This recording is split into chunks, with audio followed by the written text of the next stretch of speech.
অন্তর্বর্তী চুক্তি ভেঙে সপ্তাহ ২ আগে ইরানে আবার হামলা শুরু করে যুক্তরাষ্ট্র। এরপর টানা ১৩ দিন ধরে চলে অভিযান। প্রতিদিনই সামাজিক মাধ্যমে হামলার বিবরণ দিতে দেখা যায় মার্কিন সেন্ট্রাল কমান্ডকে। তবে মার্কিন সময় শুক্রবার তাদের কোনো বিবৃতি পাওয়া যায়নি। হামলার খবর মেলেনি ইরানি কোনো গণমাধ্যমেও। তবে কি কোনো ঘোষণা ছাড়াই ইরানে হামলা বন্ধ করল যুক্তরাষ্ট্র? দুটি মার্কিন সংবাদ মাধ্যমের প্রতিবেদন অন্তত সেটাই বলছে।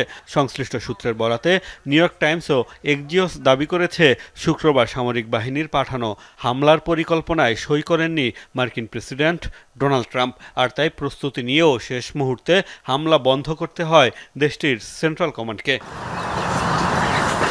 নিউ ইয়র্ক টাইমস বলছে, মন্ত্রিসভার সদস্য ও উপদেষ্টাদের সাথে বৈঠকের পর ইরানে হামলা বন্ধের সিদ্ধান্ত নিয়েছেন ট্রাম্প। দাবি, দেশটির প্যাট্রিয়ট ও থার্ড সহ অন্যান্য প্রতিরক্ষা ব্যবস্থার মিসাইল ইন্টারসেপ্টরের সংকটে উদ্বেগ প্রকাশ করেন উপদেষ্টারা। হামলা অব্যাহত থাকলে মধ্যপ্রাচ্যের মিত্র দেশগুলোতে থাকা মার্কিন ঘাঁটিগুলো ইরানের পাল্টা হামলায় ব্যাপক ক্ষয়ক্ষতির শিকার হতে পারে এমন শঙ্কা জানান তারা।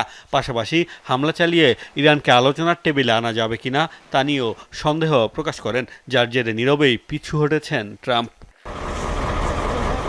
বিভিন্ন গণমাধ্যমের খবর, যুদ্ধের আগে মার্কিন ভান্ডারে মজুদ ছিল ২৩০০ প্যাট্রিয়ট ইন্টারসেপ্টর, যার মধ্যে ১৪০০টিরও বেশি ইরান যুদ্ধে খরচ করে ফেলেছে ওয়াশিংটন। উল্লেখযোগ্য মজুদ ফুরিয়েছে থার্ড সিস্টেমের ইন্টারসেপ্টরেরও।